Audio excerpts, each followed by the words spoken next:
Hey guys, मैं हूँ राघवेंद्र प्रताप सिंह और स्वागत करता हूँ आपको कंक्रीट टेक्नोलॉजी सीरीज के इस लेक्चर नंबर 2 में। तो सबसे पहले आप सभी लोगों को हैप्पी नवरात्रि की हार्दिक शुभकामनाएं और माता रानी आपको सद्बुद्धि दे।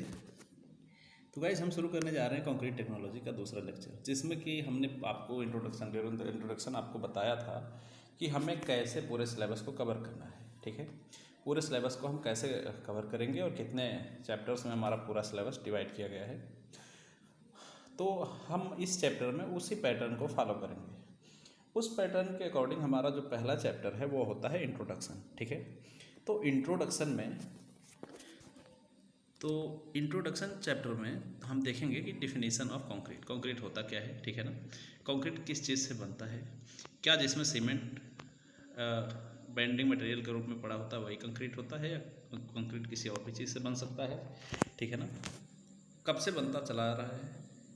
तो यार, इन सारी चीज़ों को हम इसमें कवर करेंगे। इसकी प्रॉपर्टीज़ क्या होती हैं, यूज़ कैसे करते हैं। ठीक है ना, और पहले जो काम चलता था, जैसे जो भी स्ट्रक्चर बनाने के लिए जो भी चीज़ें यूज होती थी, क्या उन सारे के कंपेयर में कंक्रीट कैसे बेहतर साबित हुआ। ठीक है ना, ऐसा क्या हुआ कि उन सारी चीज़ों का यूज़ कंक्रीट ने ख़त्म कर दिया और उन सारे का जगह खुद ले लिया। तो इन सारी चीज़ों को हम इसमें कवर करेंगे। बिल्डिंग मटेरियल्स के एडवांटेज और डिसएडवांटेज क्या है कंक्रीट में, क्योंकि हम कंक्रीट को as a building material use करते हैं। इसका एक बहुत ही ज़्यादा वाइड यूज़ है हमारे कंस्ट्रक्शन और इंजीनियरिंग में, हमारे सिविल इंजीनियरिंग में कंक्रीट के बिना कोई काम हो ही नहीं सकता है। ठीक है ना, तो इसका एडवांटेज डिसएडवांटेज क्या है। ठीक है, तो इन सारी चीज़ों को हम इस वीडियो में कवर करेंगे। इसी के साथ हम देखते हैं कि कंक्रीट होता क्या है। आजकल हम जहाँ भी नज़र घुमाएं, जहाँ तुम बैठे हो उसके ऊपर की जो छत है, तुम्हारे सामने की दीवार में पड़े हुए पिलर, या फिर जो तुमने आज तक सबसे ऊंची बिल्डिंग दैट इज़ बुर्ज खलीफा का नाम सुना है, वहाँ तक, इन सारे में कंक्रीट का एक बहुत ही वाइड यूज़ है। क्योंकि बिना कंक्रीट के इन सारे स्ट्रक्चर्स को बना पाना पॉसिबल ही नहीं है।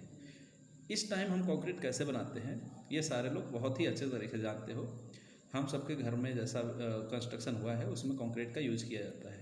ठीक है ना, मोटार और कंक्रीट बहुत ही कॉमन चीज़ है जो कि किसी भी बिल्डिंग को कंस्ट्रक्ट करने में यूज़ किया जाता है। ठीक है ना, तो यार ये एक सिविल इंजीनियरिंग जो है एक प्रैक्टिकल सब्जेक्ट है जो कि आप अपनी आंखों से देख सकते हो। उसकी बेटर अंडरस्टैंडिंग आपको हो सकती है। इवन आप अगर सिविल इंजीनियर ना भी हों तो भी आपने इन चीज़ों को ज़रूर देखा होगा। वो अलग बात है कि इसका यूज़, इसका जो प्रॉपर डिजाइनिंग की जाती है वो आपको नहीं पता होगा अगर आप सिविल इंजीनियरिंग के स्टूडेंट नहीं रहे हैं। तो गाइस, जिन सब के पीछे एक चीज़ आता है जो हमारा पहला टॉपिक है कि कंक्रीट होता क्या है। तो यार देखो, कंक्रीट एक आर्टिफिशियल कंस्ट्रक्शन मटेरियल है।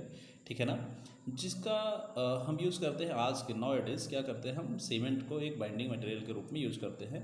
ठीक है, तो कंक्रीट क्या होता है, एक आर्टिफिशियल इंग्रेडिएंट है जो कि बनता कैसे है। उसका बनाने के लिए हमें तीन चार चीज़ों की ज़रूरत पड़ती है। ठीक है ना, अब चार को हम नहीं, हम मेनली तीन ही लेते हैं क्योंकि हम बाद में एग्रीगेट को क्लासीफाई करेंगे कोर्स और फाइन एग्रीगेट्स में। ठीक है ना, यानी मोटा और महीन मिलावा के रूप में। ठीक है, तो यार देखो, यहाँ पर शुरुआत में कंक्रीट क्या होता है। कंक्रीट में हम एक बाइंडिंग मटेरियल जो होती है वो बेसिक चीज़ होती है, इसके बिना हम कंक्रीट नहीं बना सकते। ठीक है, कोई भी बाइंडिंग मटेरियल हो, वो मड हो, ठीक है, वो लाइम हो, वो सीमेंट हो, all these are binding materials. ठीक है ना, ये सारे बाइंडिंग मटेरियल क्या करता है, हमारे जितने भी इंग्रेडिएंट हम यूज़ कर रहे हैं उन सारे को बांध के रखता है। ठीक है ना, तुम बताओ बिना सीमेंट के कंक्रीट बना सकते हो क्या?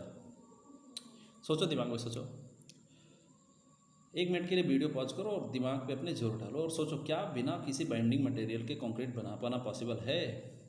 तो यार इसका एक सिंपल सा आंसर होता है नहीं। अगर यार बाइंडिंग मटेरियल नहीं होगा तो तुम्हारा जो एग्रीगेट है that is fine, course and fine aggregate, जो कि मोटा और महीन मिलावा हम लोग कहते हैं, वो सारे एक दूसरे से अट्रैक्ट ही नहीं होंगे। अट्रैक्ट मतलब उनके बीच से जो बॉन्डिंग बनती है वो बन नहीं पाएगी। ठीक है ना, और वो सब पॉसिबल होता है एक अच्छे बाइंडिंग मटेरियल से। और अच्छा बाइंडिंग मटेरियल, अब देखो, कोई भी चीज़ स्टार्टिंग में जब बनती है तो उसका डेवलपमेंट अच्छे तरीके से नहीं हो पाता है। अब हम धीरे धीरे विद पासेज ऑफ टाइम हम उसमें सुधार करते हैं। ठीक है, और सुधार करके उसमें जो कमियां हैं उनको दूर करते हुए एक बहुत ही अच्छा वो मटेरियल तैयार करते हैं जो कि हमने बेसिक से तैयार किया शुरू किया था। जैसे कि हमने कंस्ट्रक्शन में एज कंक्रीट जब बनाना शुरू किया तो हम मड यूज़ किए, फिर उसमें लाइम आया, तो उसमें लाइम में हाइड्रोलिक प्रॉपर्टीज वगैरह नहीं थी, ठीक है ना। हाइड्रोलिक प्रॉपर्टी क्या होती है ये आगे मतलब मैं आपको एक्सप्लेन करूँगा। हाइड्रोलिक प्रॉपर्टी क्या होती है सीमेंट में, ये सारी चीज़ें आगे डिस्कस की जाएंगी, ठीक है। तो यार ये सारी चीज़ें नहीं थी। अब धीरे धीरे इस टाइम हुई द पासेज ऑफ टाइम एक महाशय आ गए, महाशय बोले तो एक पर्सन था जिसका नाम था विलियम एस्पिडिन, ठीक है ना। विलियम एस्पिडिन जो है वो जन्म हुआ इसका 23 सितंबर 1815 को, और ये बेचारे मर गए 11 अप्रैल 1864 को, ठीक है। इनका हमारे सिविल इंजीनियरिंग में बहुत योगदान है कि क्योंकि इन्होंने पोर्टलैंड सीमेंट को बनाया, ठीक है ना। इन्होंने ही सबसे पहले पोर्टलैंड सीमेंट को मैन्युफैक्चर किया। अब ये पोर्टलैंड क्या है, ये एक जगह का नाम है, ठीक है ना, जिसके नाम पर ही इसको पोर्टलैंड सीमेंट कहा जाता है, ठीक है ना। अब इस सीमेंट की पूरी हिस्ट्री जब सीमेंट टॉपिक आएगा तो उसमें पढ़ा जाएगा। यहाँ पर हम कंक्रीट पढ़ रहे थे, और कंक्रीट में बाइंडिंग मटेरियल में मेन जो बाइंडिंग मटेरियल है अपना वो सीमेंट यूज़ किया जा रहा है मॉडर्न टाइम में। तो यार हमने इनको याद करना उचित समझा। तो एस्पिडिन साहब ने हमें पोर्टलैंड सीमेंट दिया, जिसके जो एक बहुत ही बेटर उन्होंने, हालांकि बहुत बेसिक जो बनाया था उन्होंने सीमेंट, वो बहुत ही बेसिक सीमेंट है, दैट इज ऑर्डिनरी OPC, जिसे ऑर्डिनरी पोर्टलैंड सीमेंट कहा जाता है, ठीक है ना। उसके बाद उसमें कई सारे सुधार हुए, तब आज का जो हम सीमेंट देख रहे हैं ये स्टेज काफ़ी टाइम के बाद, काफ़ी सुधारों के बाद आया है, ठीक है। तो कंक्रीट में क्या क्या होता है, एक बाइंडिंग मटेरियल होता है, एक एग्रीगेट होता है। एक एग्रीगेट का मतलब एग्रीगेट होता है जो कि फाइन और कोर्स एग्रीगेट में डिवाइड किया जाता है, ठीक है ना। फाइन एग्रीगेट क्या होता है, कोर्स एग्रीगेट क्या होता है, इसका स्पेसिफिकेशन क्या है, साइज़ क्या होता है, इन सारी चीज़ों को हम बाद में डिस्कस करेंगे, लेकिन अभी बस इनसे इंट्रोडक्शन की ये 4 चीज़ें होती हैं, ठीक है ना। उसके बाद तीसरा जो होता है वो आता है अपना पानी, ठीक है।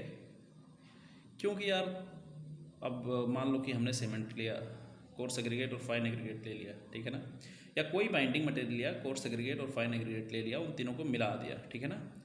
इस टाइम पर जो हमारा बाइंडिंग मटेरियल है वो क्या है, पाउडर फॉर्म में है, ठीक है, पाउडर फॉर्म में है। और जो हमारा ये क्या एग्रीगेट है, दैट इज़ मिलावा आप लोग कहते हैं, और हम लोग मतलब सभी लोग कहते हैं, ऐसा नहीं है, जिसे मिलावा कहा जाता है तो यार उसको जब हम मिलाएंगे तो ये ड्राई कंडीशन में मिक्स नहीं हो पाएगा, मिक्स तो होगा लेकिन फिर ये क्या करेगा, एक दूसरे के साथ बाइंड नहीं हो पाएगा। और जब तक ये वेट कंडीशन में नहीं होगा तब तक इसको क्या कहते हैं कि इसको प्लास्टिक स्टेज में लाया नहीं जा सकता, यानी कि हमारे काम का नहीं होगा। सीधी सीधी बात जब हम एक लाइन में बोले तो ऐसा कि जब तक ये पूरी तरह से वेट नहीं होगा तब तक हमारे लिए यूज़फुल नहीं होगा। तो यार उसको यूज़फुल बनाने के लिए हम क्या करते हैं, उसमें ऐड करते हैं पानी।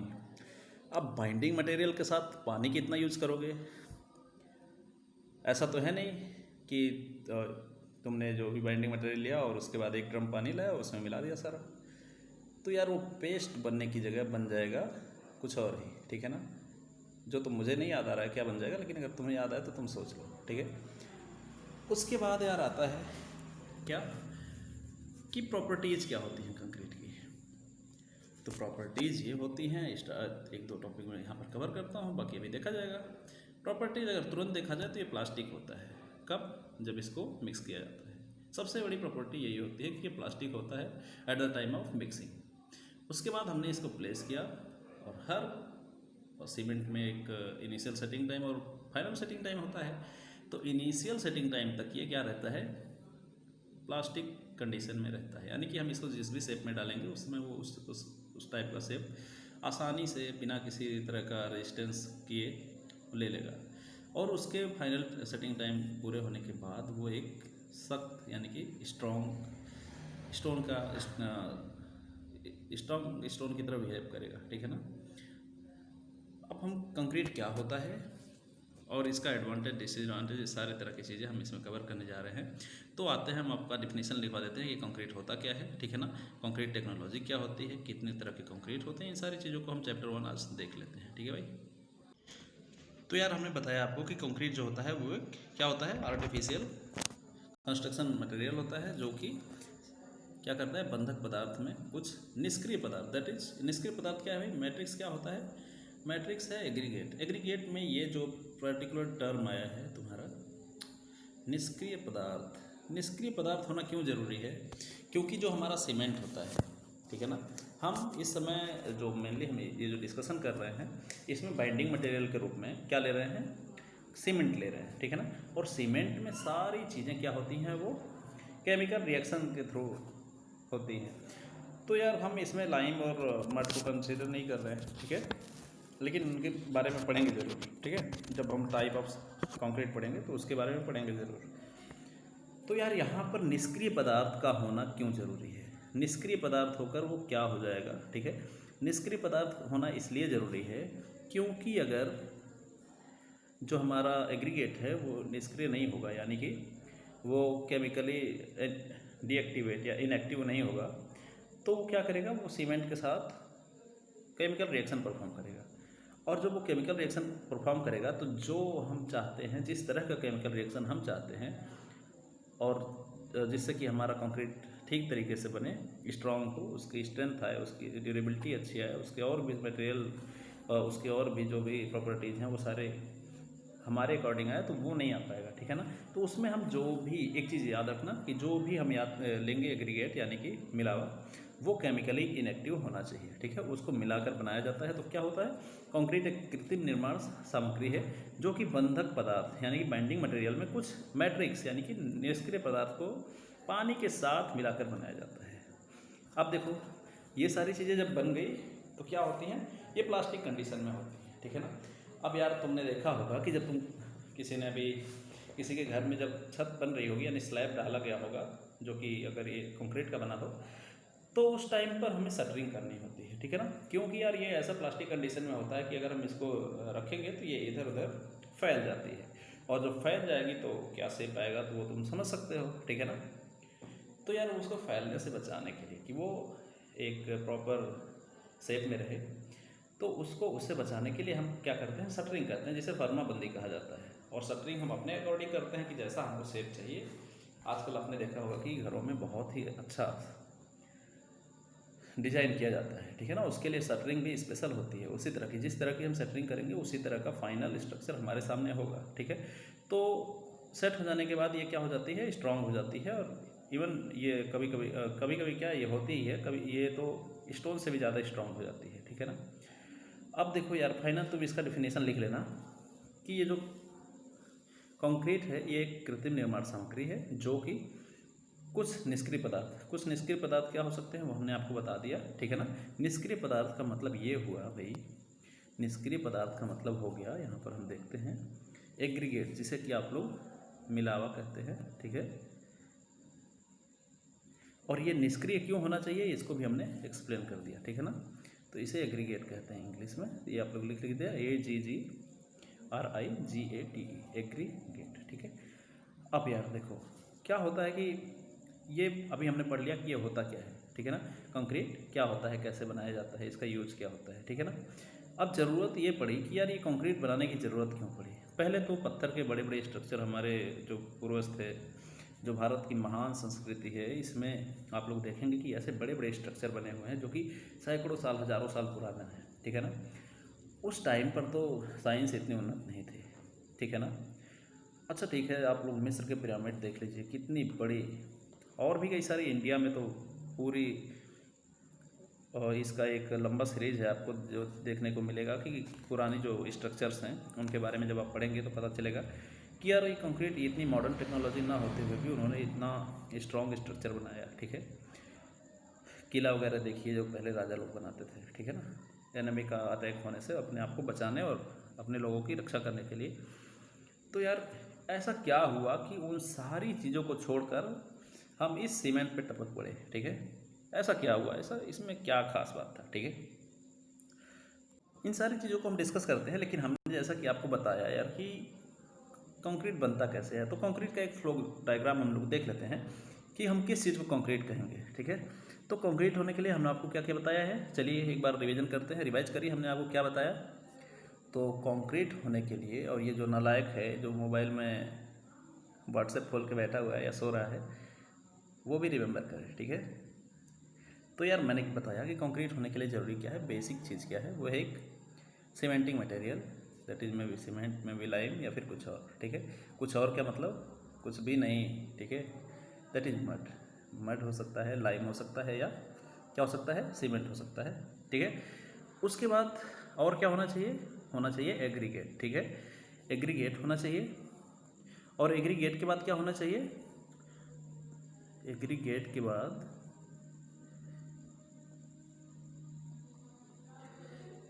वाटर होना चाहिए, ठीक है। तो इन तीन चीज़ों को मिला के हमारे ये फ्लो डायग्राम बन गया, ठीक है। अब अगर हम इसको मॉडिफाई करें, ठीक है, तो यार मॉडिफाई करने का मतलब ये हुआ, मॉडिफाई से सेंस हमारा ये है कि अगर हम इसको मॉडिफाई करेंगे तो हम जब इसमें पानी मिलाएंगे उसी टाइम हम इसमें एक और चीज़ ऐड करेंगे, दैट इज नॉन एडमिक्सचर्स, ठीक है। एडमिक्सचर्स को हिंदी में क्या कहते हैं ये तो मुझे अभी तक नहीं पता है, लेकिन आप लोग एक बार इसको सर्च कर लीजिएगा कि व्हाट इज एडमिक्सचर्स, ठीक है ना। एडमिक्सचर्स यूज़ किया जाता है, इसका फ्लो डायग्राम हम आपके लिए लाए हैं, जिसको आप लोग नोट कर लीजिए, अपने कॉपी में अच्छे से बना लीजिए, ठीक है। ये है, ठीक है, सब मिश्रण कहते हैं, ठीक है। यदि आवश्यक हो, यानी कि if you want to improve the quality of concrete then you can add, ठीक है। अदरवाइज ये मैंडेटरी नहीं है, हम लोग जनरली घरों पे तो यूज़ नहीं करते, घरों में अभी तक किसी ने इसका यूज़ सुना है नहीं, लेकिन ये एक मॉडर्न टेक्नोलॉजी है जिसमें हम वाटर सीमेंट रेशियो जब डिस्कस करेंगे तो हम पता चलेगा कि वाटर सीमेंट रेशियो एक बैलेंस करने के लिए हम उसमें क्या करते हैं कि हम उसमें एडमिक्सचर्स मिला देते हैं। क्यों मिलाते हैं, इन सारी चीज़ों को हम बाद में डिस्कस करेंगे। तो यार यहाँ पर हमारा जो चीज़ है, हमारा मेन फोकस है ये कि यहाँ पर कंक्रीट कैसे बनती है, उसके लिए एक बाइंडिंग मटेरियल चाहिए, जो कि हो सकता है चूना, पत्थर, सीमेंट और भी जो भी चीज़ें, मड वगैरह, ठीक है। तो ये हमारा हो गया पहला क्राइटेरिया, पहला क्राइटेरिया हो गया। अब यार पहले क्राइटेरिया के बाद आता है criteria number 2, that is aggregate, ठीक है। अब यार ये महीन मिलावा और मोटा मिलावा, both are combinedly known as aggregate, यानी कि मिलावा, ठीक है। मिलावा are divided into 2 parts, that is क्या, एग्रीगेट यानी फाइन और कोर्स एग्रीगेट। कोर्स मतलब होता है मोटा और फाइन मतलब होता है महीन, ठीक है। तो इसमें हम बालू या सुर्खी यूज करते हैं, ठीक है। बालू क्या होता है, जैसा नदी से बालू आता है, ठीक है, वो बालू होता है, और सुर्खी ईंट का जो भी बुरादा आप लोग कह सकते हो, जो कि आपको ईंट के भट्टे पर देखने को मिल जाएगी इन ह्यूज क्वांटिटी, तो उसे हम फाइन एग्रीगेट के रूप में लेते हैं। अब यार ये मोटा मिलावा में हम गिट्टी लेते हैं, गिट्टी जिसे कि आप लोग बहुत ही अच्छी तरह से परिचित होंगे, रोड़ी लेते हैं और ग्रेवल लेते हैं, ठीक है। ग्रेवल क्या होता है, किस बेस पे क्लासीफाई किया जाएगा ये आप लोग सॉइल में पढ़ेंगे, ठीक है। तो उसके बाद इन तीनों को मिक्स करेंगे हम, ठीक है। इन तीनों को जब मिक्स कर लेंगे, इन तीनों को कंबाइन करने के बाद अब आता है क्या, ये तीनों अभी तो ये ड्राई कंडीशन में है, ड्राई का मतलब होता है सूखा कंडीशन में है, ठीक है। तो सूखे कंडीशन में तो हम इनको यूज़ नहीं कर सकते हैं। अब यार इसको ड्राई कंडीशन में हम क्या करते हैं, एक इंग्रेडिएंट है जो कि water, which is very important, क्योंकि हम इसको प्लास्टिसिटी तभी दे पाते हैं। अभी ये ड्राई कंडीशन में सारा कुछ अलग अलग है, ठीक है। अब प्लास्टिक कंडीशन में लाने के लिए हम क्या करेंगे, इसमें मिलाएंगे वाटर। वाटर के बाद जो आता है अपना, वो है भाई, हमको मिल जाता है क्या, कंक्रीट, ठीक है। कंक्रीट जो मिल गया, अब ये एक सिंपल कंक्रीट है, अगर आपने इसको डिज़ाइन किया है तो इसमें अगर कोई कमी आपको दिखती है या फिर आप और भी इम्प्रूवमेंट चाहते हैं, then you can use the admixtures. अब हमारे यहाँ पर कंक्रीट बन गया, ठीक है ना। अब इसके बाद हमें पढ़ना क्या है, इसकी प्रॉपर्टीज़ क्या होती हैं, ठीक है। तो अगर हमको लग रहा है कि अभी तक आपने जो भी चीज़ें पढ़ी हैं उसमें कंक्रीट बनाना आप सीख गए हैं, तो आगे हम देखते हैं कि इसके प्रॉपर्टीज़ क्या होती हैं। प्रॉपर्टीज देखने से पहले हम इसका इंपॉर्टेंस देख लेते हैं ना, कि इसका ये इंपॉर्टेंट क्यों है, ठीक है। तो ये आप लोग लिख लीजिएगा जरूर, ये क्योंकि आपके एग्जाम में आता है, मैंने देखा है पेपर में, तो प्रीवियस ईयर में एक दो बार ये पूछा है कि इंपॉर्टेंस ऑफ कंक्रीट, ठीक है ना, इन मॉडर्न कंस्ट्रक्शन। तो कह रहा है सिविल निर्माण क्षेत्र में कंक्रीट क्या है, एक बहुत ही इंपॉर्टेंट कंस्ट्रक्शन मटेरियल है, जो कि आर्टिफिशियल होते हुए भी अपने जो उनका गुण है, यानी कि गुण व उपयोगिता के कारण प्राकृतिक निर्माण पदार्थों, प्राकृतिक निर्माण पदार्थ मतलब क्या हो गया भाई, स्टोन हो गया, वुड हो गया, ठीक है ना, ये सारी चीज़ें सभी सिविल कार्यों में नींव से लेकर मुंडे, नींव बोले तो नींव समझ रहे हो ना, सारे के घर में नींव होती है, ठीक है, सारे लोगों के घर में, बिना नींव के घर तो बनता नहीं है। इसी तरह ये जो सब्जेक्ट पढ़ रहे हो अभी, ये पर्टिकुलर इंट्रोडक्शन चैप्टर जो है इस पूरे सब्जेक्ट की नींव है। अगर ये हिल गई बेटा तो कंस्ट्रक्शन का क्या होगा ये जानते हो तुम, ठीक है। तो यार आगे आते हैं और हम देखते हैं कि क्यों इतना इम्पोर्टेंट है, ठीक है। तो इस सिविल निर्माण क्षेत्र में कंक्रीट एक महत्वपूर्ण निर्माण पदार्थ है जो कि कृत्रिम होते हुए भी अपने गुण और उपयोगिता के कारण अनेक प्राकृतिक पदार्थों से बेहतर सिद्ध हुआ है, ठीक है। तो सिविल कार्यों में नींव से लेकर मुंडेर तक, अभी मुंडेर को यार हम हिंदी में मुंडेर तो जानते नहीं है, लेकिन ठीक है, तक सीमेंट कंक्रीट सादा, अथवा सादा का मतलब होता है सिंपल कंक्रीट, और प्रबलित का मतलब है जो उसमें रेनफोर्समेंट डाल दिया जाता है, ठीक है ना। रेनफोर्स का मतलब होता है कि सरिया, ठीक है, डाल दिया जाता है तो उसको रेनफोर्स कहा जाता है। ये आपके जो स्लैब वगैरह में पड़ता है, स्लैब मतलब होता है छत, ठीक है ना, छत, फ्लोर्स, लिंटल, ठीक है ना, बीम, स्लैब, मेहराब एक्सेट्रा में लार्ज स्केल में यूज होता है, ठीक है ना, बड़े पैमाने पर यूज होता है। अब यार इसका इम्पोर्टेंस और भी है। अब इतना लिखने के बाद आपको जो अगला लिखना है वो ये है कि ये लिखना है कि यार ये ऐसा क्या हुआ। मैं ये इस चीज़ को एक्सप्लेन करूँगा, आपको शॉर्ट में लिखवा दूंगा, लेकिन इस चीज़ को मैं एक्सप्लेन करता हूँ, आपको ध्यान से सुनना है कि ऐसा क्या हुआ कि इसने सारे ऐसे जो भी नेचुरल चीज़ थे, ठीक है, उनको रिप्लेस कर दिया। तो यार इसका पहले देख लेते हैं। कंक्रीट की रचनाएं धूप, वर्षा, सीलन, आग इत्यादि से बहुत कम प्रभावित होती हैं और इसकी लाभकारी आयु पत्थर, इस्पात, प्रकाश आदि निर्माण सामग्री से अधिक होती है। कैसे अधिक होती है, ऐसा क्या होता है, ठीक है, इन सारी चीज़ों को हम यहाँ पर डिस्कस करेंगे। आपको ये पॉइंट लिख लेना है और पूरे डिस्कशन को ध्यान से सुनना है। तो पहले आप लिख लीजिए, कंक्रीट की रचनाएं, कंक्रीट की रचनाएं धूप, धूप, ताप, सीलन, सीलन इत्यादि से बहुत कम प्रभावित होती हैं, बहुत कम प्रभावित होती हैं। एक की पॉइंट है, अभी कम प्रभावित क्यों होती हैं अभी बताता हूँ, ठीक है ना, ये आपको याद रखना है, ये कम प्रभावित क्यों होती हैं। इसकी जो आयु होती है पत्थर, इस्पात, इसकी लाभकारी आयु पत्थर, इस्पात, प्रकाश आदि निर्माण सामग्री से अधिक होती है, ठीक है ना। अब अधिक क्यों होती है अभी हम इसको एक्सप्लेन करते हैं, ठीक है। आप लोग लिख लिए होंगे तो आइए देखते हैं। तो यार कंक्रीट की जो संरचनाएं होती हैं, यानी कंक्रीट के जो स्ट्रक्चर्स होते हैं, वो धूप, वर्षा, ताप, सीलन, आग इत्यादि से बहुत कम प्रभावित होते हैं। तो देखो यार ऐसा होता है इसलिए है क्योंकि ये जो होते हैं इनकी जो एज होती है वो टाइम के साथ साथ बढ़ती जाती है, क्योंकि इनका हाइड्रेशन जो है with the passage of time बढ़ता रहता है। स्टार्टिंग में तो ये कम हाइड्रेट होते हैं, लेकिन बाद में धीरे धीरे ये इनका हाइड्रेशन होता है। दूसरी बात, इनके ऊपर वर्षा, ये जो होते हैं वाटर प्रूफ होते हैं, ठीक है ना। टेम्परेचर या सीलन, अब वाटर प्रूफ है तो सीलन होने का कोई चांस नहीं है। और जब ये स्टोन की तरह बिहेव करता है तो स्टोन जो होता है वो फायर प्रूफ भी होता है। इसलिए इन सारी चीज़ों से, यानी कि वेदरिंग जो कंडीशंस हैं, इनसे बहुत कम अफेक्ट होती हैं। और इनकी जो लाभकारी आयु होती है वो पत्थर। अब यार क्या होता है ना कि पत्थर टाइम के साथ साथ उनमें क्या कहते हैं उसको, उसका क्षरण होता रहता है, आप लोग कह सकते हैं, ठीक है ना।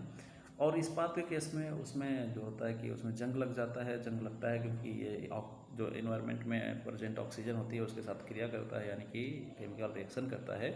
और केमिकल रिएक्शन की वजह से ये जो होता है धीरे धीरे इसका जो क्या लाभकारी आयु जो होती है वो ख़त्म हो जाती है। और लकड़ी का आप लोग जान ही रहे हैं, ये वेदरिंग कंडीशन की वजह से बहुत ही जल्दी ख़राब हो जाता है। इस वजह से हमारा जो कंक्रीट है वो बहुत ही जल्दी, मतलब बहुत ही ज़्यादा टाइम तक इसकी जो लाभकारी आयु है चलती है, यानी कि वो रहती है। लेकिन इन सब के कंपेयर में वो बहुत ही अच्छा साबित हुआ और एक बेटर कह सकते हैं कि कंस्ट्रक्शन मटेरियल के रूप में सामने आया। इसी वजह से इन सब बेचारों को रिप्लेसमेंट कर दिया गया, यानी इन सबको रिप्लेस कर दिया गया। अब यार इसके पीछे देखो ज़रूरी ये भी था, क्योंकि ये जो लकड़ी है ना, इतनी बड़ी आबादी के लिए लकड़ी का हो पाना मुश्किल है, जिसके घर बनाते हैं। आप लोग देखे होंगे पिछले जो पुराने घर होंगे आपके गांव में, ठीक है ना, जिसे खपरेल कहते हैं, खपरेल वगैरह में लकड़ी का एक ह्यूज अमाउंट यूज़ होता है, ठीक है। उसमें मिट्टी का भी बहुत ज़्यादा यूज़ होता है। तो यार मिट्टी का तो ठीक है, लेकिन ये जो आजकल लकड़ी का वुड का यूज़ अगर हम कंस्ट्रक्शन मटेरियल में इतनी बड़ी क्वांटिटी में करते हैं तो एक तो इनका एज कम होता है और दूसरे की लकड़ी बहुत ज़्यादा। अब इन दोनों का इम्पैक्ट समझना है आपको कि लकड़ी का ज़्यादा यूज होता है, इसलिए हमें ज़्यादा पेड़ काटने पड़ते हैं। और आजकल आप लोग हमारा माहौल क्या है, हमारी वायु की क्वालिटी क्या है, एयर इंडेक्स क्वालिटी वगैरह देख ही रहे हैं कि क्या है, तो हमारी कंडीशन और भी ख़राब हो जाएगी। दूसरी बात ये कि इसका एज कम होता है और एज कम होगा तो ये जल्दी जल्दी इसको ज़रूरत पड़ेगी नया घर बनाने की, जिससे कि हमारा पैसा और साथ साथ में इन्वायरमेंट दोनों ही पॉल्यूटेड होते जाएंगे। पैसा तो पॉल्यूटेड नहीं होता, मतलब पैसा ख़त्म होता जाएगा और इन्वायरमेंट पॉल्यूटेड होता जाएगा, ठीक है। तो गाइस इसलिए प्रकास्ट को तो अगर हटा दिया गया कंस्ट्रक्शन मटेरियल से, अगर ये अच्छा भी होता तब भी इसको हटा देना ही उचित होता। ये हमारे नेचर के लिए बहुत अच्छा हुआ, ठीक है। तो आगे देखते हैं आगे क्या है हमारे लिए। अब यार यहाँ पर हमने कंक्रीट को देख लिया कि क्यों इसको, इन सारी चीज़ों को, नेचुरल चीज़ों को हटा दिया गया और कैसे थोड़ा इनकी एफिशिएंसी और इनका जो लाइफ स्पान कम है। तो यार ऐसा क्या, देखो इसमें क्या कमी थी, ठीक है ना, हमने आपको बता दिया। अब कंक्रीट जो होता है वो कंप्रेशन में बहुत ही अच्छा होता है, बहुत ही स्ट्रांग होता है, ठीक है ना। कंप्रेशन का मतलब होता है कि अगर हम इसको किसी चीज़ से दबाएं, ठीक है ना, दबाने का मतलब होता है इस पर कंप्रेसिव फोर्स लगाएं, ठीक है ना, तो ये बहुत ही ज़्यादा स्ट्रांग होता है। लेकिन इसमें एक कमी आ गई। अब सीधी सी बात है, अगर कोई किसी चीज़ में अच्छा है तो किसी चीज़ में उसके अंदर कुछ कमी तो रहेगी, ठीक है ना। कोई चीज़ परफेक्ट तो होता नहीं, आइडियल कंडीशन तो अचीव करना बहुत ही इम्पॉसिबल है, ठीक है। तो यार हमारा कंक्रीट जो है वो कंप्रेशन में बहुत ही स्ट्रांग होता है। कंप्रेशन को हिंदी में क्या कहते हैं आप लोग ज़रूर सर्च कर लीजिएगा, क्योंकि आपका इंग्लिश जानना भी ज़रूरी है यार, थोड़ा टाइम के साथ चलना, ठीक है ना। अब मैं कोशिश कर रहा हूँ इतना ज़्यादा, ऐसा नहीं है मैं यहीं से हूँ आपके बीच का, लेकिन यार थोड़ी सी प्रॉब्लम है हमें हिंदी में, मैं तंग हूँ, ठीक है। तो इस वजह से आप लोग देख लीजिएगा। तो यार इसका कंप्रेशन जो होता है वो कंप्रेसिव मेंबर है। ये कंप्रेशन बहुत ही अच्छा सह लेता है, लेकिन टेंशन के मामले में थोड़ा ये गड़बड़ हो जाता है। ये टेंशन ज़्यादा सह नहीं पाता। ये कंप्रेशन का 1/10 ही टेंशन वियर कर पाता है। वियर करने का मतलब है सह पाना, ठीक है ना। तो अगर ये 100 किलो न्यूटन का कंप्रेसिव फोर्स सह ले रहा है, यानी वियर कर ले रहा है, तो ये टेंशन में 10 किलो न्यूटन का ही फोर्स सह पाएगा, यानी कि इसी पर ये जवाब दे जाएगा, टूट जाएगा, ब्रेक कर जाएगा, ठीक है। तब ये ऐसा ना हो। अब यार हम बिल्डिंग बना रहे हैं तो उसमें टेंशन और कंप्रेशन और एक्सियल 3 तरह के फोर्स आएंगे, वो तो आप सभी जानते ही हैं, ठीक है ना। टॉर्जन वगैरह भी आता है, लेकिन वो तो बहुत ही माइन्यूट है, ठीक है ना। लेकिन जनरली जो हम कंस्ट्रक्शन करते हैं घर वगैरह के, ये 3 तरह के फोर्स आते हैं। तो जनरली हम 2 पर अभी फोकस करते हैं, क्योंकि अभी हमारा एम वो नहीं है। तो यार ये कंप्रेसिव मेंबर है, ये एक बहुत ज़्यादा स्ट्रांग होता है कंप्रेशन में, और टेंशन में बहुत ज़्यादा वीक होता है। तो हम लोग तो इंजीनियर है भाई, अपन लोग ने क्या किया कि उसके जो प्रॉपर्टी है, इसकी जो कमी है, उसको थोड़ा सा इम्प्रूव किया। इम्प्रूव करने के लिए दिमाग लगाया कि भाई इसमें टेंशन तो है नहीं, तो हम क्या करते हैं, इसमें हम कुछ ऐसा डालते हैं जो कि टेंशन को वियर कर ले, ठीक है ना। तो हमने डाल दिया रेनफोर्समेंट, यानी कि सरिया। अब सरिया डाल देने से इसकी जो प्रॉपर्टी हुई, इसमें ये इम्प्रूव हुआ कि यार इसमें जो कमी थी, यानी जो टेंशन ये सह नहीं पाता था, वियर नहीं कर पाता था, अब ये जो है टेंशन को भी वियर करने लगा, ठीक है। अब टेंशन वियर करने लगा तो यानी कि क्या बोला यहाँ पर देखिए, कंक्रीट को इस्पातीय छड़ों से प्रबलित करके, यानी कंक्रीट को रिनफोर्स्ड करके, इसमें प्री स्ट्रेस, अभी प्री स्ट्रेस होता है, बहुत ही इंपॉर्टेंट कॉन्सेप्ट है। आजकल जब आप लखनऊ जाएंगे या कहीं भी किसी भी मेट्रो सिटी में जाएंगे, तो उनके जो कॉलम्स होते हैं जिन पर पूरी की पूरी मेट्रो ट्रेन चल रही होती है, वो सारे प्री स्ट्रेस होते हैं, ठीक है ना। प्री स्ट्रेस का मतलब ये होता है कि, अच्छा ठीक है, इसको ये डिटेल टॉपिक है तो, लेकिन अभी आप इस चीज़ को ध्यान रखिएगा कि प्री स्ट्रेस क्या होता है, एक लाइन में बता दें तो इसमें से पहले से ही स्ट्रेस क्या होता है ये आपके लिए ज़रूरी है। मैं आपको ये आप 100 में पढ़ेंगे, ठीक है। तो स्ट्रेस क्या होता है, अगर आपका कॉन्सेप्ट क्लियर है तो इसका मतलब ये है, जैसे मान लीजिए कि आपने कहीं फोर्स लगाया है, इसकी वजह से, मान लीजिए स्केल है आपका, ठीक है। स्केल को आप एक पेन पर रख दीजिए और दोनों तरफ से फोर्स लगाइए, तो आप देखेंगे कि आपका जो स्केल है वो बेंड हो गया, ठीक है। अभी आपका जो ग्लास का स्केल है वो बेंड हो गया। तो यार एक काम करते हैं, हम इसको, अगर हम चाहते हैं कि ये बेंड ना हो और ये स्ट्रेट रहे, तो हम क्या करते हैं, पहले से ही इसको ऊपर की तरफ बेंड कर देते हैं, ठीक है। आपने पेन रखा, पेन के ऊपर स्केल को रखा, आधा इस तरफ आधा उस तरफ, और दबाया तो वो नीचे की तरफ झुक गया। हम चाहते हैं ऐसा ना हो। एज्यूम करिएगा आप चीज़ को, एक बार प्रैक्टिकल करके देखिएगा जो मैं बोल रहा हूँ। अब ये वीडियो होता तो मैं आपको फिगर बनाता, अच्छा फिगर बना देता हूँ, ठीक है। मैं तो भूल गया था। मान लिया ये आपका पेन है और आपने इस पर रख दिया एक स्केल, ठीक है ना। स्केल जो रख दिया और इस पर हमने फोर्स लगाया इधर से और इधर से, ठीक है। तो ये क्या हुआ, इसका कुछ पोजीशन, इसकी पोजीशन कुछ यूँ हो गई, ठीक है। अब हम चाहते हैं कि ये ऐसा हो ही ना, ठीक है, ऐसा ना हो। तो हम क्या करते हैं, इसके लिए हम क्या करते हैं कि हम उसको पहले से ही रिवर्स डायरेक्शन में यानी कि उल्टे डायरेक्शन में क्या करते हैं, ऐसा कर देते हैं। ठीक है, अब देखो ये पेन हो गया तुम्हारा। ठीक है, ये है स्केल। अब हमने स्केल को उल्टे डायरेक्शन में पहले से ही फोर्स लगा दिया, यानी कि उसको ऐसे ही ढाल दिया। ठीक है, अब क्या होगा जब हम इस पर अब ये जो फोर्स लगा रहे हैं, चलिए फोर्स के लिए ये जो हम फोर्स लगा रहे हैं, ये इधर का जो फोर्स है और इधर का फोर्स है, जब हम इतना फोर्स लगाएंगे इस पर, तो अब इसकी जो नेक्स्ट कंडीशन होगी that will be just like ऐसा कुछ। ठीक है, ऐसा होगा जिसमें कि ये फोर्स लग रहे होंगे और अब ये प्योरली हॉरिजॉन्टल होगा। ठीक है, हॉरिजॉन्टल का मतलब एकदम सीधा होगा।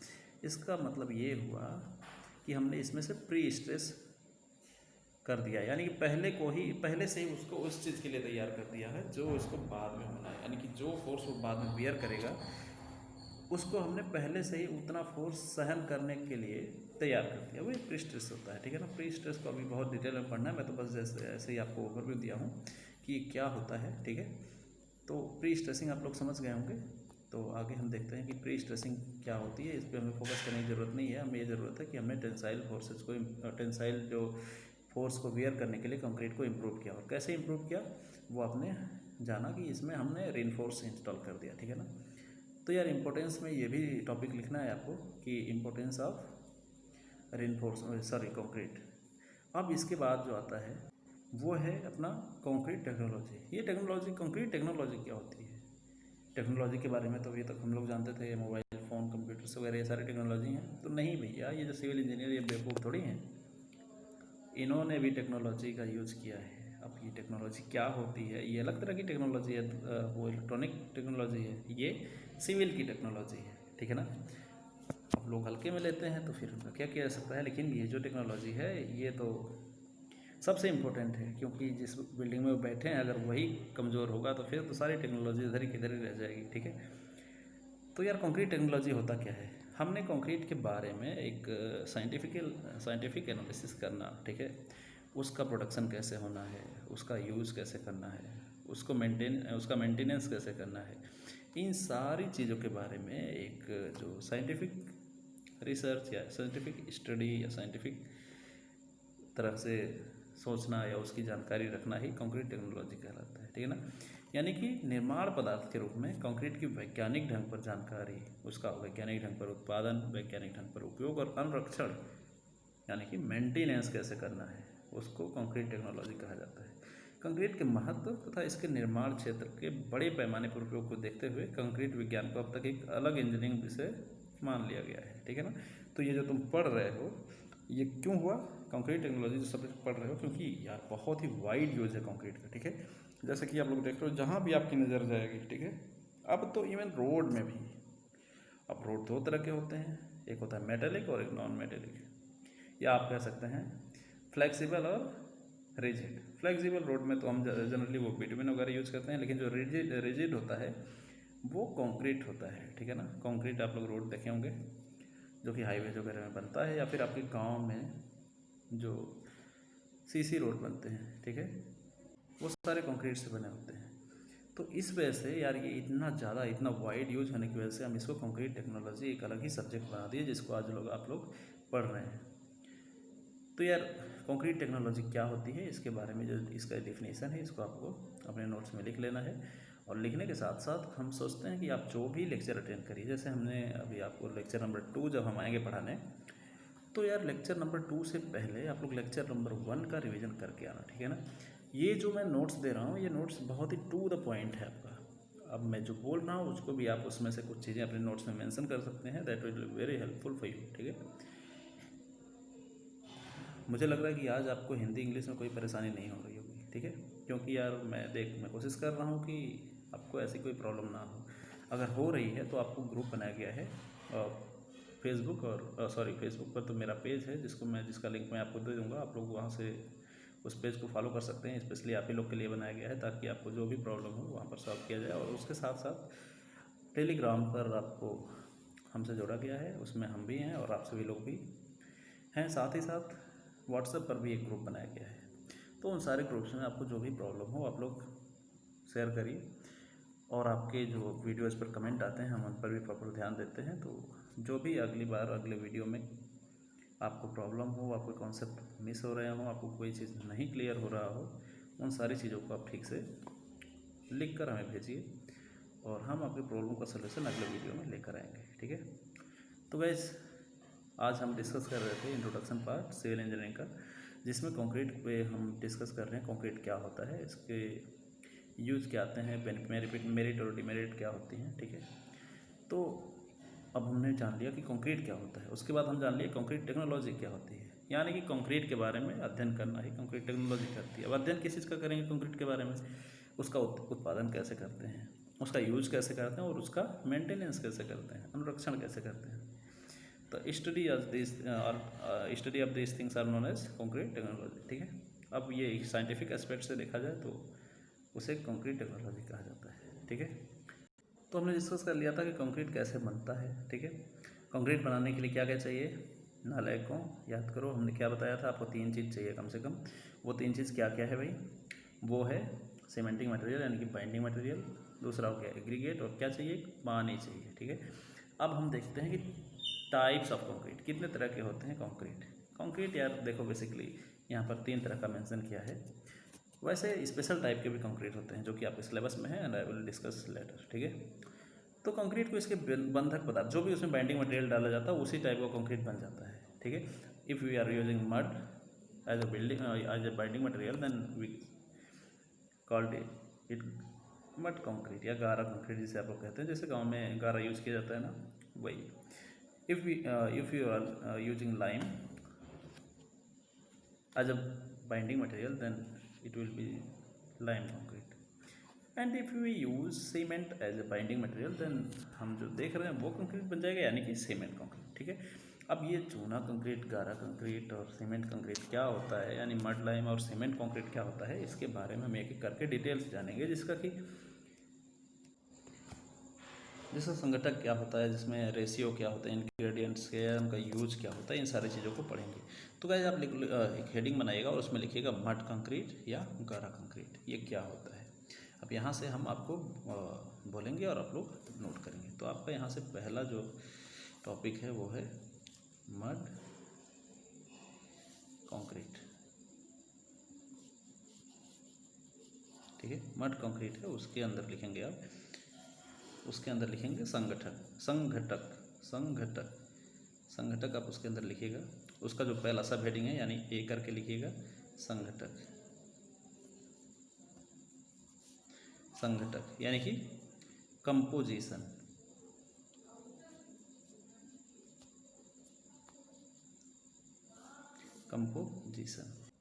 तो लिखिए मड कंक्रीट मिट्टी के गारे में ईंटों की रोड़ी को मिलाकर यानी कि ब्रिक ब्लास्ट मिलाकर तैयार की जाती है।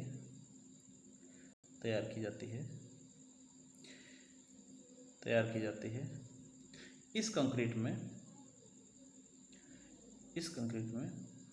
मृतिका तथा बालू का, मृतिका बोले तो क्ले, ठीक है, तथा सैंड यानी कि बालू का मिक्स जो होना चाहिए वो बहुत ही अच्छी तरह से होना चाहिए, यानी कि भली भांति से मिश्रण होना चाहिए।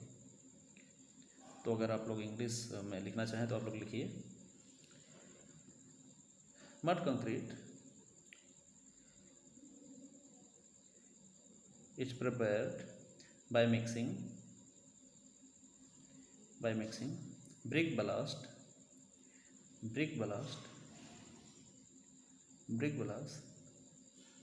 एंड मड,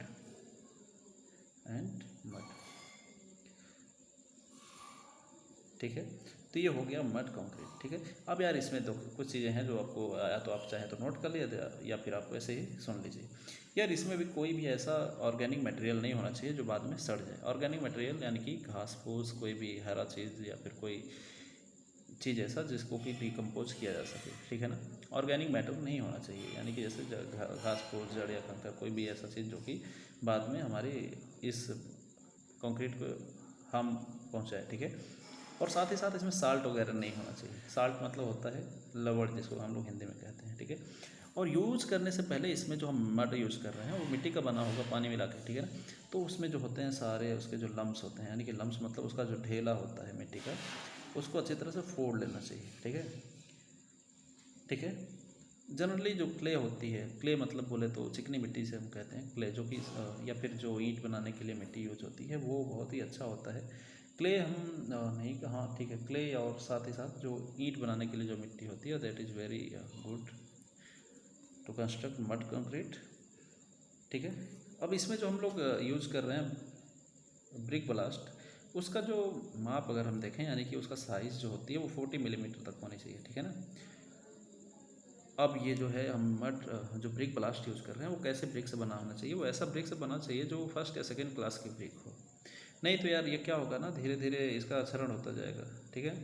जैसे एसिड रेन वगैरह से ये धीरे धीरे, आपने देखा होगा जो बहुत पुरानी दीवारें होती हैं वो, उनको क्या कहते हैं, जो बहुत पुरानी दीवारें होती हैं उनके ईंट जो होते हैं वो धीरे धीरे क्या वो पाउडर फॉर्म में होके गिर जाते हैं, उनको हमारे यहाँ कुछ कहते हैं यार, वो हमको याद नहीं आ रहा, ठीक है।